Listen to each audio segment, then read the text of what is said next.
The budget just got released. Changes to negative gearing and changes to capital gains tax. This is going to be a killer for a lot of your investors that's trying to build wealth out there. I'm your host, Tony Shah, and thanks for joining me on another episode of the Mortgage Chat. So if you're a property investor, you would have already seen the two massive changes on the latest budget in regards to capital gains tax and negative gearing. So let's break it down just a little bit. So the first thing is a change in negative gearing. So if you sign the contract from 7:30 p.m. onwards on the 12th of May, and if it's an existing property, there is no negative gearing benefits on that property after July 2027. So from the 12th of May all the way to July 2027, you can still claim negative gearing if you purchased a property within that time frame, if it was an existing property. Any properties that you currently already hold as an investment or an owner-occupied that's going to turn into an investment from the 12th of May 2026 and prior, you will be grandfathered and you can still negative gear that property. However, there is some saving grace where if you buy a brand new property, such as an off-the-plan apartment, an off-the-plan townhouse, you build, you can still get 100% of the negative gearing benefits on that property. But as you know, most of these stocks are not worth purchasing because more than likely they're going to be overpriced or they don't have good future capital growth. And the second thing is, which is the biggest, is the changes in capital gains tax, where previously you'll get a 50% discount on the capital gains on the assets that you sell. But now they have reduced that 50% discount all the way down to an indexation system plus a 30% minimum. So guess what? You as an investor, doesn't matter if you're holding property, if you're holding stocks, ETFs, Bitcoin, crypto, collectible cars, you're going to pay taxes on all those. So essentially, this Labor government just made you and everyone else in Australia that hold assets a lot more poorer. So what's going to happen in the next election? Please drop a comment below because I can guarantee you they're going to lose a lot of voters. Back in 2025, before they got re-elected, they said specifically they were not going to change negative gearing and they were not going to change capital gains tax. They specifically said that in the news and all media outlets. But guess what's happened? They've backflipped. They've lied to everyone in Australia. They're making everyone poor purely because they got no money because they spent it all during COVID. And why did they have to lie? Because remember, back in 2019, Bill Shorten lost the unlosable election where he announced he was going to abolish negative gearing. And guess what happened? He lost the unlosable election. Everybody thought he was going to win, but purely because of that, he lost the election because he affected all investment property holders out there. And that is why this Labor government right now lie to our faces, lie to every one of Australians out there that's trying to build wealth for themselves, trying to retire early, trying to get a head start to retirement instead of working to the 70, 75, which is probably what the government is trying to do right now, purely because they're overspent. They are way in the red on the budget. This is the only way where they're going to recoup money back into the government's pocket. They had to lie to everyone's face just to win the votes. And guess what's going to happen in 2028? I'm definitely not going to vote for Labor. So without getting into politics too much, let's talk about what we are doing right now for our clients. We have to change our strategy, especially no negative gearing benefits, especially capital gains tax. Look, do you know what? I think capital gains tax, if you hold it long enough, you shouldn't be worrying too much about it. Because I truly believe the coalition, the Liberal Party, will be re-elected back into Parliament in 2028 because of this. So if you hold the asset for long enough, I have the best feeling, in which I think they already announced, they're going to abolish all this bullshit Labor just laid on us, making everyone poor. FYI, I'm not a lefty, I'm not a righty. I vote for common sense. This is not common sense. So now let's talk about how negative gearing has affected the way people is going to buy assets and borrow. So as an example, we just had a client that signed a contract at 6 p.m. 12th of May, just so they still be able to negative gear and claim the benefits on the investment property that we just purchased. Because if we didn't, there is no way she's able to afford this property without the tax refund back from negative gearing. So let's break it down. This client, she purchased a property, she used equity, she borrowed $675,000. So essentially, she's borrowed 100% of the purchase price plus legal costs. Let's say, for example, rates increase to 7%. It's going to be another 2 or 3 rate rises. So more than likely, it's going to hit around 7%.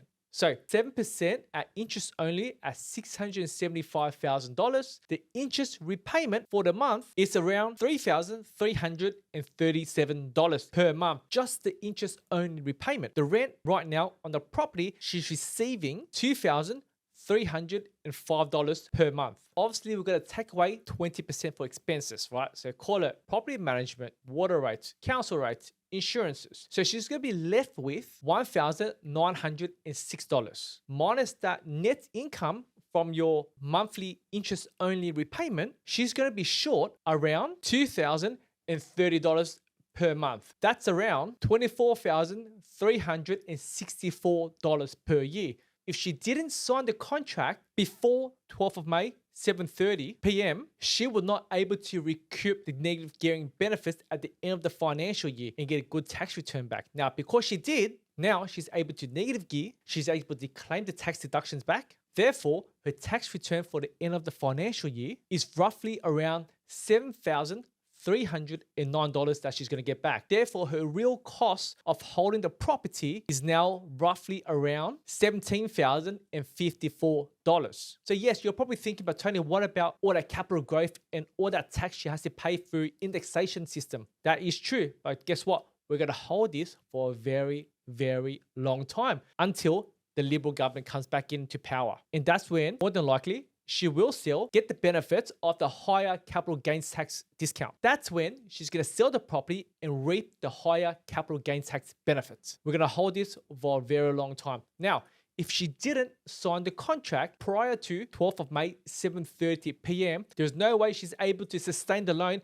and fork out around $24,000 out of her own pocket without any tax refund back. So that's why I say for people that's buying after the budget, you have to change your strategy a little bit if cash flow is going to be a problem for you. So for our clients right now, we have to give them 2 strategies, and it all depends on their cash flow and how much disposable income they have left after purchasing the property, especially with no negative gearing benefits. So if you're on a high income and you got a lot of disposable income left over and you don't really care about the negative gearing benefits, because you know what? You're going to hold this property for a very long time. You just want that capital growth and you're waiting for Liberal to come back in. Sweet, let's go for it. Let's do it as per usual, right? Because right now, what we are going to see is you're going to find a lot of value for money property because of this no negative gearing benefits. A lot of your investors are going to be stripped back, especially for your higher ticketed items. Call it 700, 750, 800 grand properties where they're only going to get a 3 to 3.5% rental yield.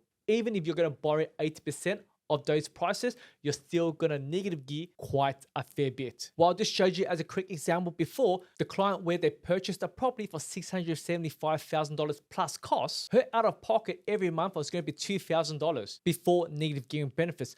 Not everybody out there is able to fork out $2,000 out of their own pocket every month to sustain the loan. Unless you're a very high income earner, that $2,000 is nowhere here going to make it or break it for you because you're going to hold it for a long time anyway, and you're going to wait for Liberal to come back in. So the second strategy that we've been recommending to a lot of our clients who does not have a lot of net disposable income at the end of the month, because guess what? A lot of them are your mom and dad investors or your first time investors, or they're renting and they want to invest. There's not a lot of net disposable income for them to throw around. So what we have been recommending them and looking for them is high rental yield properties. I truly believe in the next 6 to 12 months, a lot of people are going to chase those properties. Why? It comes down to the affordability game. So let me just give you a quick example. We just found a client a 6.32% rental yield property. Let's just use 6% for argument's sake, even numbers, okay? So now obviously I want to take away 20% for all your costs, okay? So you're going to left with a net rental yield of 5.4%.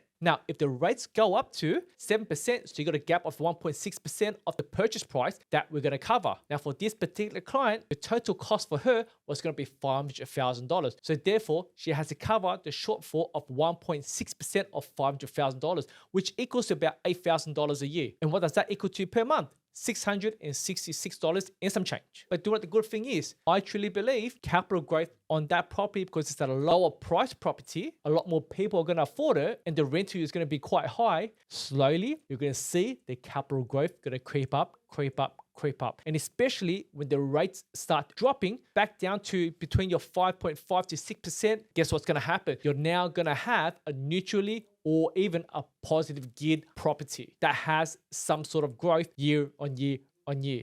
So now what you're going to have now is a property that's going to give you good cash flow and growth. Therefore, you're not going to fork out any money out of your own pocket to sustain this loan. And then whatever you take home after taxes from your pay, that's your living, spending, and savings money. That's one of the strategies we are giving to our clients right now. And like I said to you, this is going to be a long-term hold as well, because we are waiting for Liberal to come back into party. The third option is you buy off the plan apartments, townhouses, villas, or even house and land packages, because you're still going to get 100% of the negative gearing benefits. In addition, the 50% capital gains tax discount. The problem with that is you're going to buy overpriced stock. And potentially, there is not much capital growth on those properties. Because as you see, apartments don't really grow that much unless, you're close to the water, you're close to the beach, is something unique about it. But townhouses, villas, there's still a good opportunity there where there's going to be a good mix of potential growth and rental yield, right? But with a house and land packages, well, you're in the up end of the price bracket where it could cost you 650, 700, 800, even 900 in Sydney, New South Wales itself. It's going to cost you around 1.2 to 1.3, even $1.5 million for a house and land package. And guess what?